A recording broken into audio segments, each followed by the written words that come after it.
प्रश्न 20, निम्नलिखित का मान ज्ञात करें।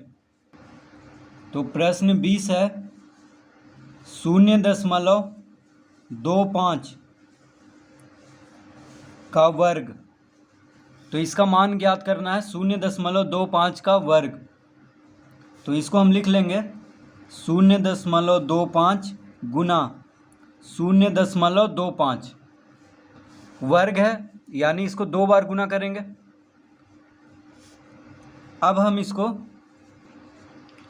तो यहाँ पे क्या है देखिए 0.25 गुना 0.25, तो दशमलव और शून्य हटा करके सिर्फ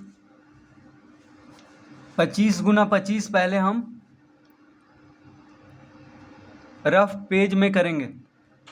तो ये हो जाएगा 25 बचे 125, 25 दूना 50, 5 2 5 1 6, कितना आ गया 625 आ गया। यहाँ पे देखिए 25 गुना 25 होता है 625। तो इसको पहले हम रफ पेज में करके और यहाँ पे लिख लेंगे, कितना आया 625। ठीक है। अब देखिए दशमलव के बाद कितना अंक है, दशमलव के बाद 2 अंक है यहाँ पे, दशमलव के बाद 2 अंक है यहाँ पे भी। तो 2 अंक और 2 अंक मिला के 4 अंक हो गया। तो यहाँ पे एक शून्य देंगे तो देखिए 4 अंक हो गया यहाँ पे। अब यहाँ पे दशमलव लगाएंगे, ठीक है, और दशमलव के पहले शून्य दिया जाता है।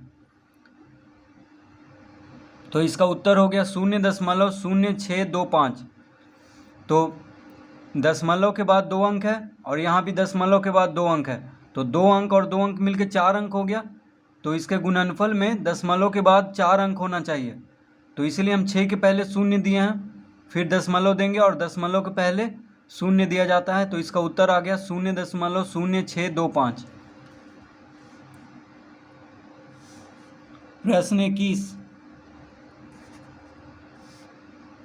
0.03 का स्क्वायर। तो इसको हम लिख लेंगे 0.03 गुना 0.03। तो 0.03 गुना 0.03, ठीक है, इस तरह लिख लेंगे क्योंकि वर्ग है। तो वर्ग का मतलब क्या होगा, 2 बार गुना करना है। अब देखिए शून्य और दशमलव को छोड़ करके सिर्फ 3 और 3 को गुना कर लेते हैं। तो 3 तिहाई 9 होता है, तो 9 लिख लेंगे, 3 तिहाई 9 होता है। अब देखिए दशमलव के बाद 2 अंक है, यहाँ भी दशमलव के बाद 2 अंक है, तो दोनों मिलाकर के 4 अंक हो गया। तो इन दोनों के गुणनफल में 4 अंक होना चाहिए दशमलव के बाद। तो हम इसके पहले 3 शून्य और लगा देंगे।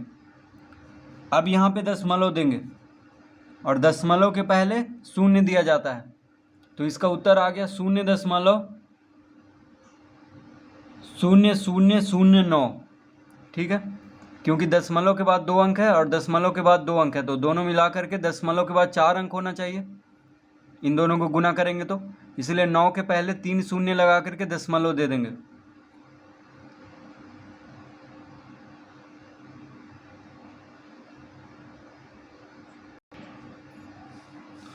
प्रश्न 22,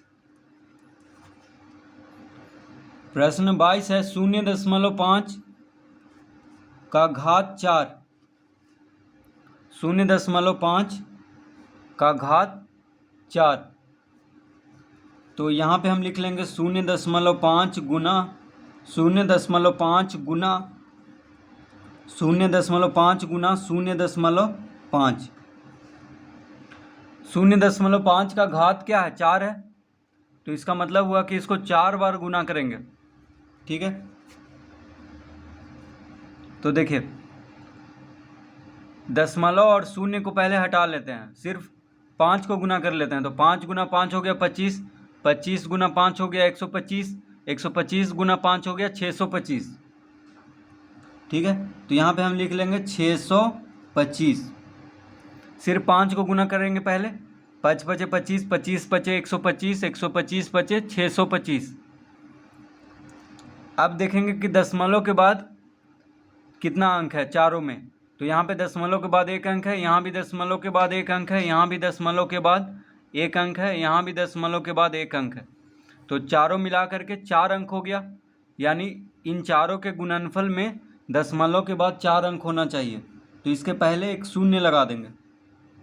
देखिए 4 अंक हो गया। अब दशमलव देंगे और दशमलव के पहले शून्य दिया जाता है, तो इसका उत्तर आ गया 0.0625।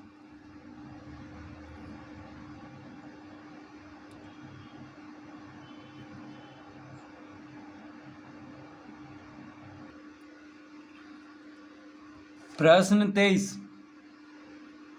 तो प्रश्न 23 है 0.02 का घात 5।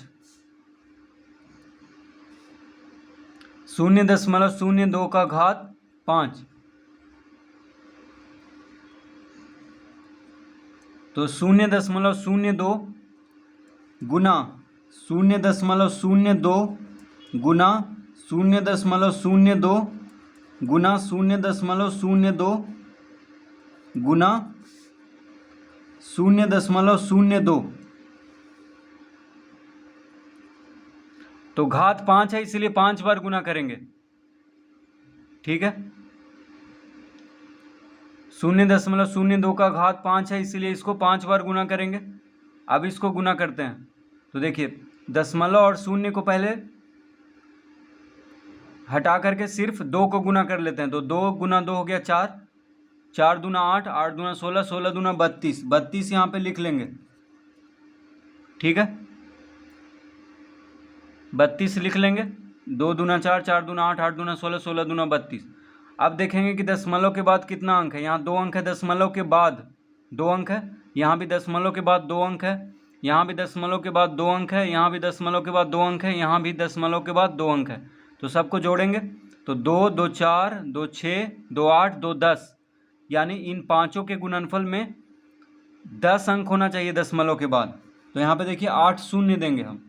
1 2 3 4 5 6 7 8 शून्य देंगे, तभी देखिए 10 अंक हो गया। 1 2 3 4 5 6 7 8 9 10। अब यहाँ पे दशमलव देंगे और दशमलव के पहले शून्य लगाया जाता है। ठीक है, तो दशमलव के बाद 2 अंक है इन सब के बाद में, और सब मिलाकर के 10 अंक हो गया दशमलव के बाद। तो इन पाँचों के गुणनफल में दशमलव के बाद 10 अंक होना चाहिए, इसलिए 8 शून्य लगाएंगे 32 के पहले। उसके बाद दशमलव देंगे और दशमलव के पहले शून्य दिया जाता है। तो इसका उत्तर आ गया 0.0000000032। तो इस तरह से प्रश्न 23 हल करेंगे।